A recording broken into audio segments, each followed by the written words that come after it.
military-industrial complex, you know. That was. Here we are. And here we are. Right in the very middle of it. Ooh. Let's go back to songwriting for a minute. Yeah, I just wrote one called Love of Money. Love of money is the root of all evil. You did a song at the bottom line that I loved, and you know, if I can find a copy of it somewhere, it was the one about the assassinations and about Gandhi. Oh, they killed him. Oh, yeah. I love that. Well, I recorded it. It's not out yet. Okay. But it. Do you know when it'll be out? I hope this summer. Good. I hope this summer. Good. What a great song. I like it. It's got a good feeling to it. Yeah. Thanks.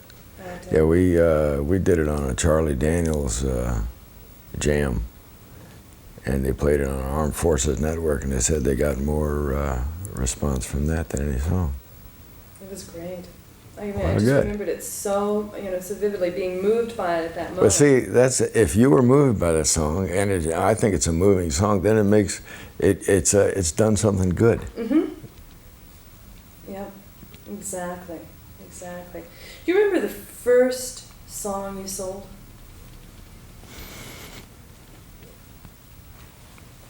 Yes. And it was a thing called the Vietnam Blues. It was 180 degrees from where I would write today. I had written it while I was in the Army, and originally it started out as a letter to the editor I was writing, and it ended up like a sort of a Woody Guthrie talking blues thing, but I wouldn't write the song today, but it was a good song. But I got it recorded like immediately when I came to Nashville, but then it was 3 years before I got another one cut. What was the next one? I think it was Jody and the Kid. Mm-hmm. And at least that was the next one that got on a chart or got any recognition. How do you write, Kris? I mean, how does it happen? Usually just from an idea. An idea will come in my head, and it may start out as just a line, or I was thinking when I was just thinking about Jody and the Kid, shortly after that one I wrote Darby's Castle, and I got the idea from that just in a bus one time passing an old ruin that was on the hill, you know. And it might start out from a line that the whole song gets built around. Bobby McGee was the guy who owned, Fred Foster owned the record company and the publishing company that I was working for, and he said, I got a song title for you. Me and Bobby McGee, you know. And I was trying to impress him because I had just started writing for him, so I tried to write one off of that. And I've never been able to write by assignment like that, so I was working in the Gulf of Mexico at the time, and I hid from him for about 3 months, but the lines kept going over my head, you know, good enough for me and Bobby McGee, and eventually the whole thing came together. Are most of your lyrics very personal things that have happened to you?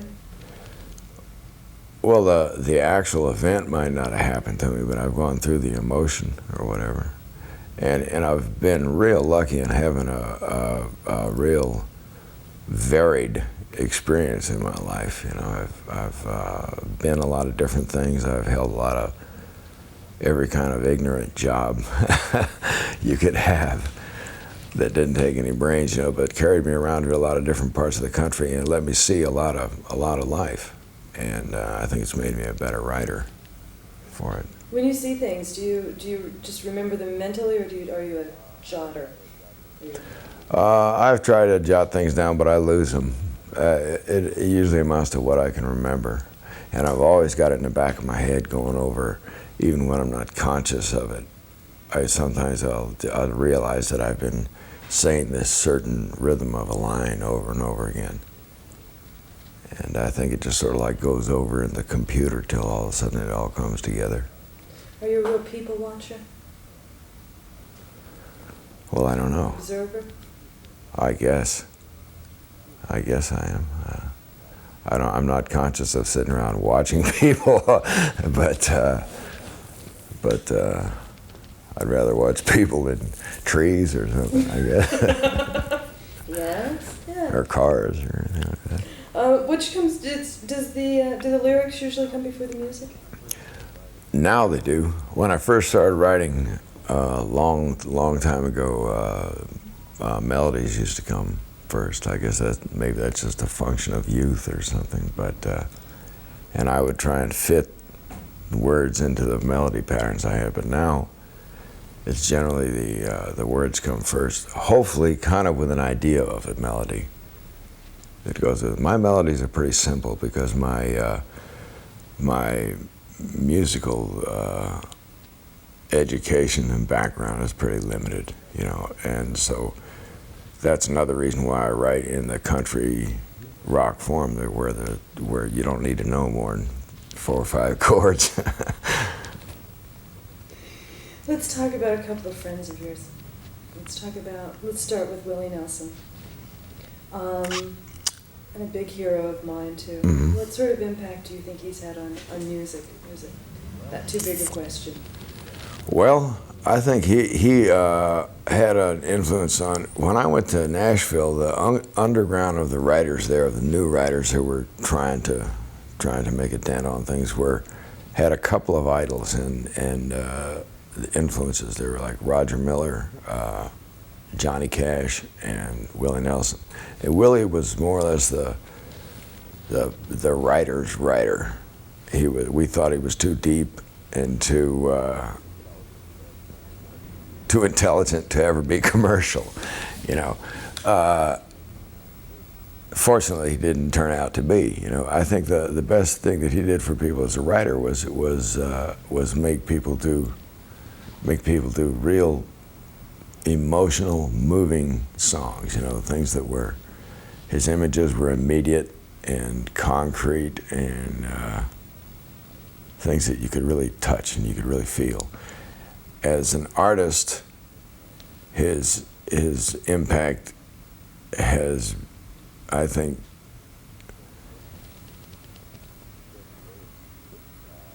been the greatest because of his simplicity, because he stuck to his guns, because he when everybody else was trying to cross over from country to pop by adding strings and big arrangements, urban cowboy arrangements, Willie was having the biggest country record of all with something like Blue Eyes Crying in the Rain, an old Fred Rose song with just basically him and his guitar. A real simple song. And I think Willie's influence is, you can't limit it to his writing or his performing, because a lot of it's just the way he is as a human being. He's kind of a guru, he's kind of, he ought to be sitting on a mountain in Tibet or something. He's really a righteous person to be around. But I don't want to make him sound too holy either, because he's just got a great sense of humor, and he looks at everything from the humorous side first, I think. He's just amazingly cool. Yeah, That's just yeah. it. Well, that's it. He's cool. He appeals to a real broad audience. If you go to one of his concerts, it's everywhere from the kids to real old people, and it's a beautiful thing to watch. I've been lucky enough to work with him a lot on the road. We opened for him on a lot of concerts, and I would go up and stand on his stage and watch his show afterwards, and you hear these little wellings up of the spirit out in the audience. They just can't contain themselves. They're just, during the little pauses and the silences in the songs like Blue Eyes Crying in the Rain, where they just, wahoo, they can't help it. It's a wonderful thing to feel. We we did his, he moved his 4th of July picnic up to Giant Stadium. I think it was about 3 years ago. Mm-hmm. The man that I work for promoted the show. And I went, and I remember the exact same thing when he was playing, just sort of standing on the edge of the stage. And I mean, you're just engulfed by it. I mean, when he walked out, I've never heard anything like it. Yeah. It was amazing. Well, he's really, when you see him up there and his musicians, his band, he's got a great band on, that you get a feeling of an artist at home in his element, you know. He just looks perfectly at peace there. As somebody, there are other artists that I admire a lot who are not at peace up there, you know, who are maybe driven by private demons and stuff, like Johnny Cash used to be, and Hank Williams certainly. But Willie, boy, he's just as comfortable as a fish in an aquarium there. He just plugs in and goes to work. And I think you hit it too a little while ago when you said he has a sense of humor. I mean, you just, I don't know, there's something very human about him. And I mean, you just feel like, just even if you're just watching him on the stage and you're in a stadium with 65,000 people, you feel like he's playing in your backyard and he's your best friend. I don't know how he transcends and, I don't either. and makes that happen, but the only other artist I've seen that could do that is Bruce. He's that same... Well, I've never seen Bruce Springsteen live. That's one thing I got left to look forward to. He does the same thing. I mean, I've heard. Makes you feel that very same thing. Yeah. Let's talk a little bit about Johnny Cash. John's another figure that's larger than life. He was such an inspiration for a lot of us who were driven sort of by the same demons that he was. And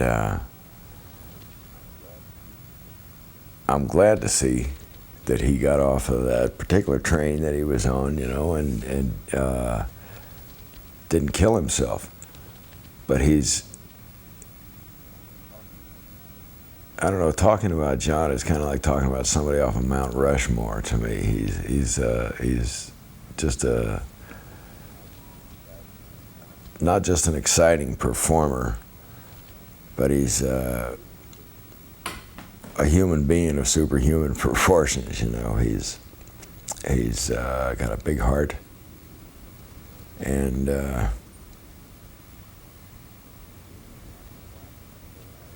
don't know why, I'm just running out of words for John today. He's also a very special songwriter. Yeah, well, his like Big River to me is one of my favorite songs that he ever wrote. But just, I don't think the lines, any of them rhyme in the song, but it's just perfect. Where he says, "I met her accidentally in St. Paul, Minnesota. It tore me up every time I heard that drawl, southern drawl. Then I heard my dream move back downstream, cavorting in Davenport, and I followed you, Big River, when you called." It's nothing rhymes, but it just falls in there naturally. Let's talk a little bit about Waylon. Waylon is a great success story. I don't know how well you knew him before or how well you know him now, but in the last couple of years, Waylon's a changed man. He used to be, like John, one of the most tortured, driven artists in the game, and just the opposite of Willie. As far as I once saw, the two of us were standing in the wings waiting to go on and just do a couple of songs with Willie, and both of us were nervous, but Waylon was killing himself. He was dying, and I thought, there's Willie out there doing the whole show, and he ain't even worried, and we're going to do 2 songs, and we're dying over here in the wings. And Waylon's not that way anymore. The great thing about it, though, not just talking about his personality, is his love for songs. It's probably how we got together at the beginning, because he used to like my songwriting back before I was commercial or anything or making any money at it. But he always goes out and seeks out unknown songwriters, and is real faithful to the song once he gets it. Back in the early days, people used to change my songs all the time, you know, because they didn't know who I was, and they'd pick up a song and want to record it, and they'd change words and whatever they wanted. My publishers didn't give a damn, you know. Waylon would never do that. In fact, he would sing it exactly like you sing it as the songwriter. He's a good actor too. He's probably the only one who looked good in this movie that we just did together. This terrible film. The Stagecoach. We did a remake of Stagecoach. It was very regrettable. Really? But yeah, the producers took the money and ran. But TV, but Waylon was good. Film. Yeah, television. Television. But he was good? He was terrific. Great. I could sit and listen to Waylon Jennings singing Lukenbach, Texas from now until, Friday and never put on another record. Well, Waylon's always had a good heart. He's always had a good heart, but everybody was afraid he was going to blow it up. You know? And he's seen the light now. He's totally cleaned up his life. And I've never seen a man go through a bigger change. He's just at peace with himself.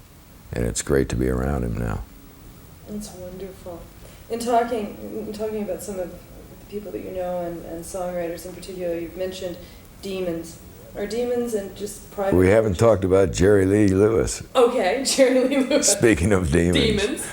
Yeah, we just played a gig in Memphis, and Jerry Lee and Charlie Rich came up and jammed with us at the end of the night. Man, it was something. Jerry Lee is probably one of the greatest entertainers that's ever set foot on a planet. And he's probably had a harder life than anybody that I know of in terms of personal tragedies and rough knocks from the business that he's in. But he's maintained, persevered, and he's still the artist that he always was. Do you think that artists like Jerry Lee and Chuck Berry and Little Richard, the people who are certainly, the foundation of rock and roll as we know it today, do you think they're getting the respect that they deserve? Well, I don't think, I don't think you could give those guys the respect they deserve. I would like to see them on charts and on the radio today. Nobody sings better than Jerry Lee. Or Little Richard, for that matter. Little Richard's a terrific artist. He was one of the guys that we used to listen to get excited when we were going to play football back 30 years ago. You know, the Everly Brothers are another. They should all be getting the good songs, getting recorded, as long as they want to. You know, as long as they're still out there. Working in little clubs and little dinner theaters and stuff like that, and why shouldn't they be in a big place where people could see them? I don't know if that's the answer or not. Yeah, it seems sort of strange to me that,